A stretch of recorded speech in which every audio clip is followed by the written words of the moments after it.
When you're ready, you can say like your name, and you can like I'm Braedon Almas. Like I was Wilmington High Class of 2024, and I am currently a sophomore wrestler at Bridgewater State University. And then I'll ask you some questions, so I'll cut it together. So. All right, sounds good. On you. Hello, my name is Braedon Almas. I'm Wilmington High School Alumni Class of 2024, and currently I'm a sophomore at Bridgewater State University, and I'm a member of the wrestling team.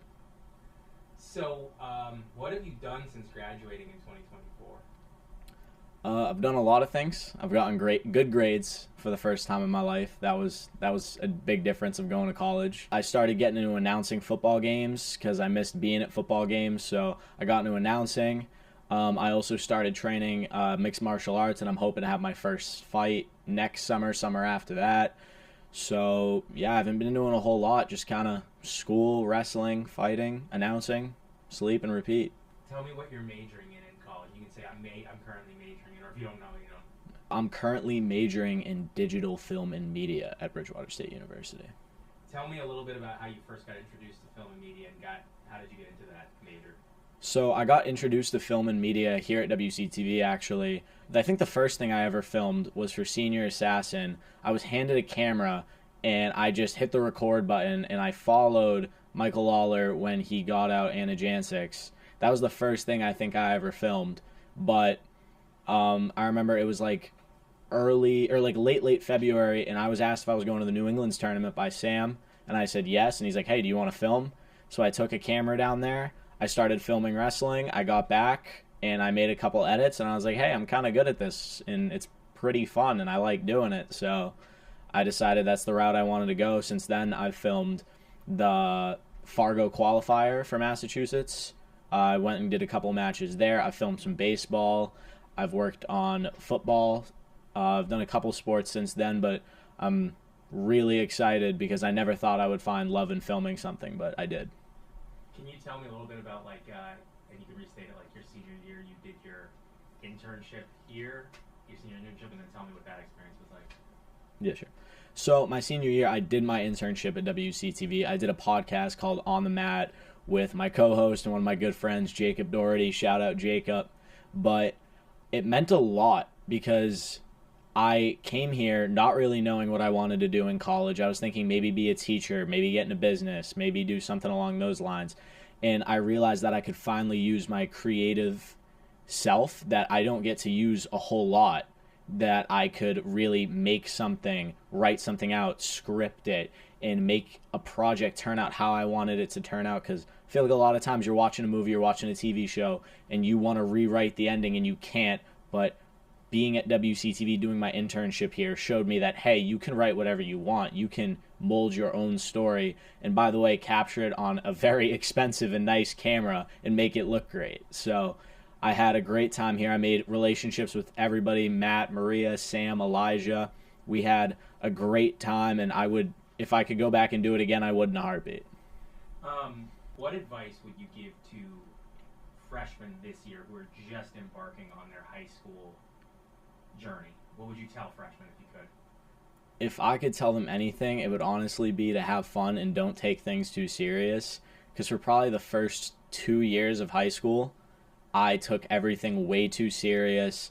Everything felt like life or death, and I wasn't having fun. And then I forget who this conversation was with. I wish I remember, but they were like, dude, stop caring so much. Have fun. You only have 2 more years of this.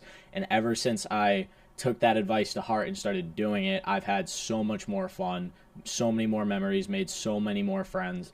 And another thing I'd say is don't talk to everybody. Don't not talk to somebody because of, oh, they're not in my social circle, they're not this. Because I really did learn this at my internship at WCTV. I went from talking to just my sports friends, my wrestling and football buddies, to talking to kids who were in the play, who were in the theater, to talking to kids who really didn't talk to many people.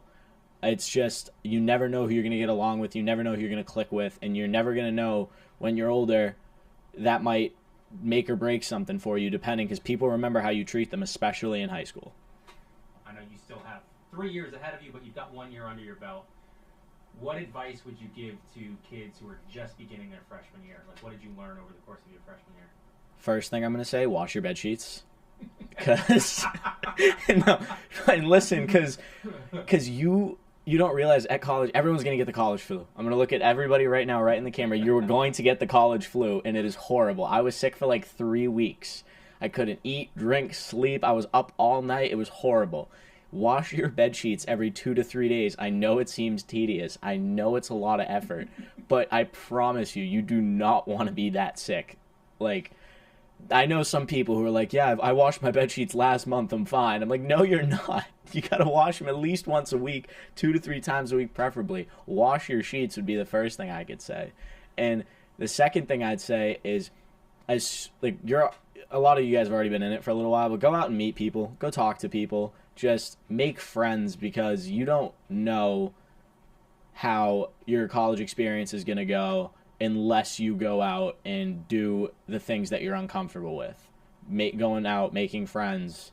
You don't have to just meet one person and be like, I'm going to stick with you. Go out and make 100 friends. Who cares if only 4 of them work out? So cast a wide net, and you'll find out pretty quickly who's going to be your friend and who isn't.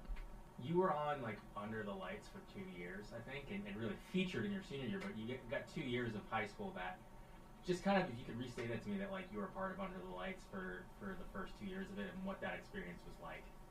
Yeah, so I was a part of Under the Lights for the first 2 years of it, and I remember watching the first episode in the locker room before a summer practice thinking, wow, this is really cool. I can't wait to be on it. And my senior year, when I got asked to come in for an interview, I winked at the camera, and that kind of blew up a little bit on social media.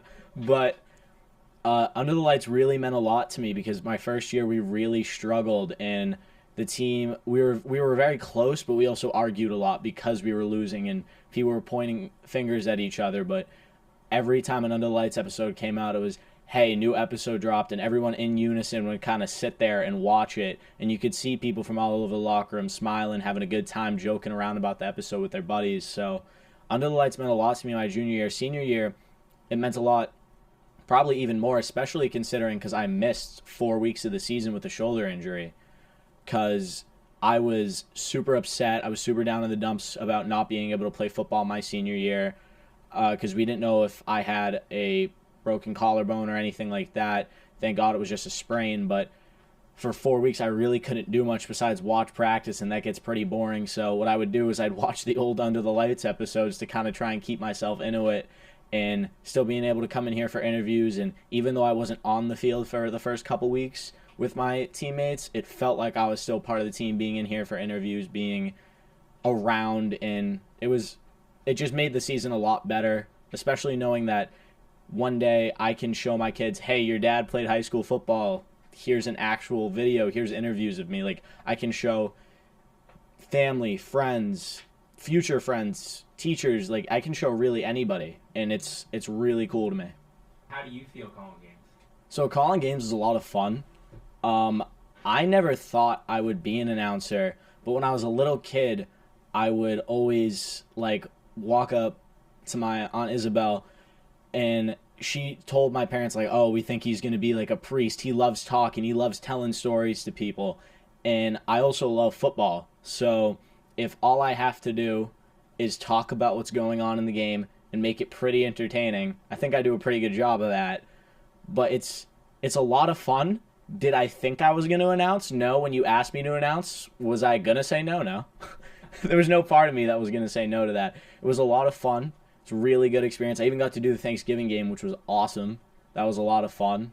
And I'm excited to kind of take a bigger step up into that this year. Instead of just doing the color, doing the play-by-play is a lot of fun. And now that I get to do it for 2 teams, I get to do it even more. It's even better. Just a lot of fun. All right. You can take it away however you want. You can sign off again, man. It's up to you. Ooh, I got to think about that for a second. And that is all from Braedon Almas. Catch WCTV live football games at youtube.com/WCTV, where you can hear me announce and see more of me.